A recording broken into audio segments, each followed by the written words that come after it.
Melanjutkan materi yang sebelumnya, yaitu ada motivasi beragama pada remaja. Adapun motivasi pada remaja diartikan sebagai usaha yang ada dalam diri manusia yang mendorongnya untuk berbuat sesuatu yang tidak keagamaan dengan tujuan tertentu, atau usaha yang menyebabkan seseorang menjadi beragama.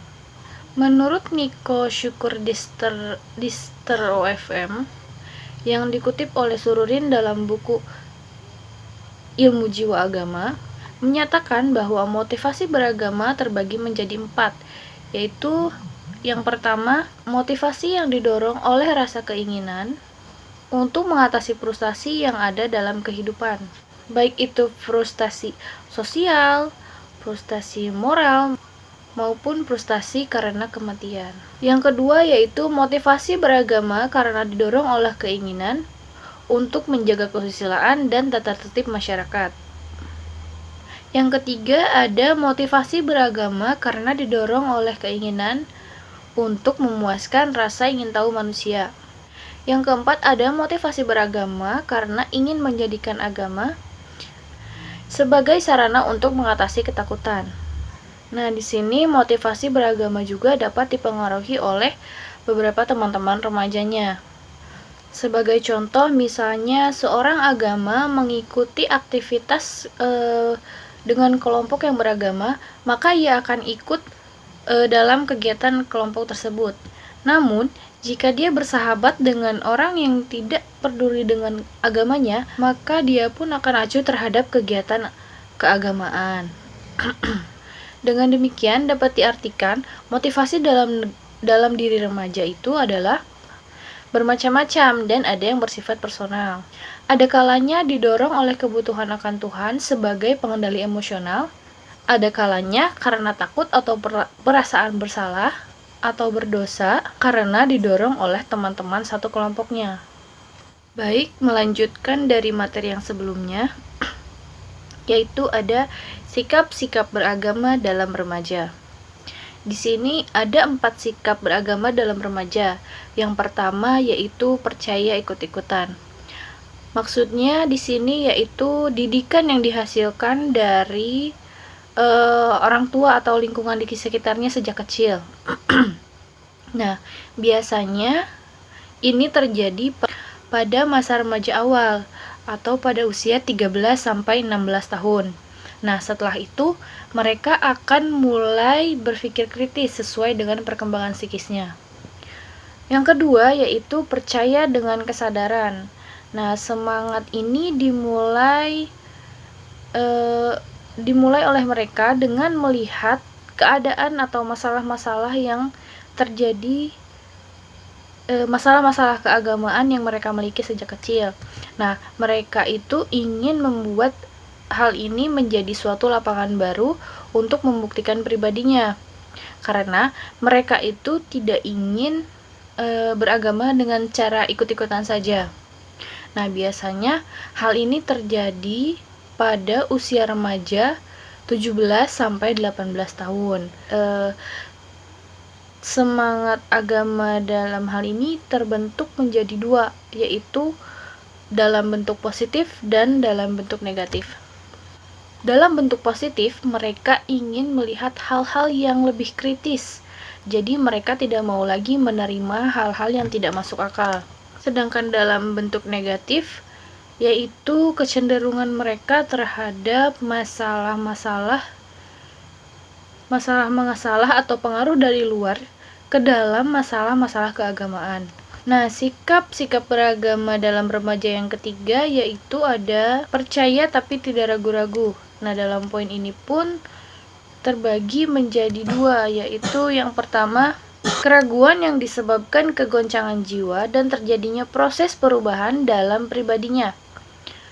Nah, hal itu merupakan kewajaran. Yang kedua yaitu keraguan yang disebabkan karena adanya kontradiksi atas kenyataan yang dilihatnya dengan apa yang diyakininya atau dengan pengetahuan yang dimilikinya. Yang keempat yaitu tidak percaya atau cenderung ateis. Contohnya seperti ini. Apabila seorang anak sudah merasa tertekan atau merasa terzolimi oleh kekuasaan orang tua, maka ia akan memendam sesuatu tantangan terhadap kekuasaan orang tua. Nah, selanjutnya terhadap kekuasaan apapun dan juga termasuk kekuasaan terhadap Tuhan. Saya Trian Fitrianti di sini akan menjelaskan materi terakhir, yaitu tentang faktor-faktor keberagamaan. Perilaku keberagamaan manusia itu dipengaruhi oleh dua faktor. Yang pertama faktor internal dan yang kedua faktor eksternal. Faktor internal ini adalah segala sesuatu yang ada sejak lahir, sebagaimana dalam Al-Quran dijelaskan bahwa setiap manusia itu sejak lahir telah memiliki naluri keagamaannya. Kemudian faktor yang kedua adalah faktor eksternal, atau segala sesuatu itu dipengaruhi di luar dirinya sendiri, dan ini mempengaruhi kepribadian serta keagamaannya. Menurut Robert, ada beberapa faktor yang mempengaruhi keagamaan seseorang. Yang pertama, pengaruh sosial keagamaan. Pengaruh sosial keagamaan ini mencakup semua pengaruh sosial yang ada di masyarakat seperti tradisi, adat, kebiasaan gitu ya. Kemudian ada ciri khas di masyarakat tertentu gitu. Nah, ini mempengaruhi keagamaan seseorang. Jadi, setiap orang yang tinggal di lingkungan tersebut harus mengikuti bagaimana tradisi yang ada di lingkungan tersebut gitu. Jadi ini mempengaruhi keagamaan seseorang. Yang kedua yaitu peranan konflik moral. Peranan konflik moral ini memainkan peranan dalam sikap keberagamaan, di mana manusia mengetahui sesuatu, apa yang mereka ketahui dan yang kenyataannya itu berbeda. Nah, masa remaja ini mulai muncul jiwa kritisnya. Jadi, mereka akan merasa bingung apakah yang benar itu yang mereka ketahui atau yang ada dalam kenyataan. Kemudian faktor yang ketiga yaitu faktor kebutuhan. Nah, faktor ini dianggap sebagai salah satu motivasi dalam beragama. Karena kebutuhan yang belum terpenuhi secara sempurna, maka manusia mencari solusi lain, yaitu dengan beragama. Mereka akan memenuhi kebutuhan yang belum terrealisasikan. Kebutuhan ini digolongkan menjadi beberapa golongan, yaitu kebutuhan akan keselamatan, kemudian kebutuhan akan kematian, kebutuhan akan cinta, dan kebutuhan akan memperoleh harga diri. Faktor yang terakhir yaitu faktor penalaran verbal. Faktor ini merupakan faktor yang relevan dengan masa remaja, di mana mereka mulai memiliki jiwa kritis, apalagi terhadap masalah keagamaan gitu. Nah, ketika guru mereka mengajarkan atau menjelaskan mengenai hal tertentu, contoh hal A, nah mereka terus akan bertanya, mengapa terjadi demikian? Mengapa hal itu dapat terjadi? Seperti itu. Nah, ini merupakan faktor yang relevan dengan masa remaja, di mana jiwa kritis mereka mulai ada gitu.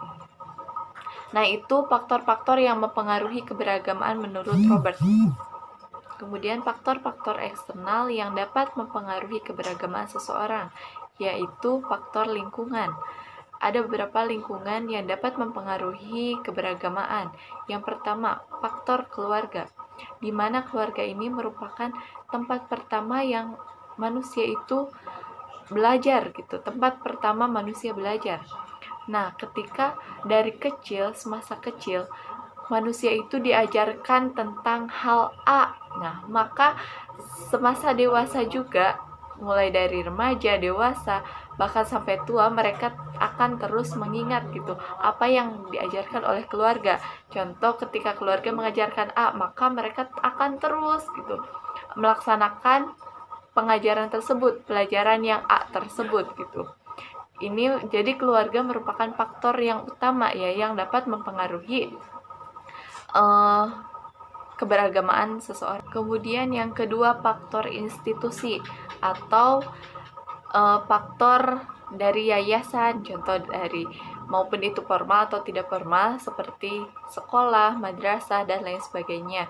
Nah, ini dapat mempengaruhi jiwa keberagamaan seseorang. Seperti ketika mereka belajar di sekolah, nah, mereka pasti akan menemukan hal baru atau pelajaran baru, berbeda dengan pelajaran yang diajarkan oleh keluarganya gitu. Nah, di sini faktor dari institusi juga mempengaruhi ya. Contoh, ketika anak belajar di sekolah, mereka diajarkan hal B, dan sedangkan di keluarga diajarkan hal A. Nah, di sini usia remaja, mereka akan bingung yang benar itu apakah yang B atau yang A. Kemudian yang ketiga yaitu faktor lingkungan masyarakat. Nah, masyarakat bukan merupakan salah satu unsur tanggung jawab, melainkan hanya unsur yang mempengaruhi belaka. Tetapi tata norma, kemudian adat di masyarakat ini lebih mengikat, karena di mana mereka tinggal, disitulah mereka harus melaksanakan tradisi yang ada. Gitu. Nah, keluarga itu hanya merupakan dasar dalam keberagamaan. Kemudian lembaga atau institusi ini hanya pelengkap dari sisi moral, kemudian spiritual, dan religiusnya seseorang.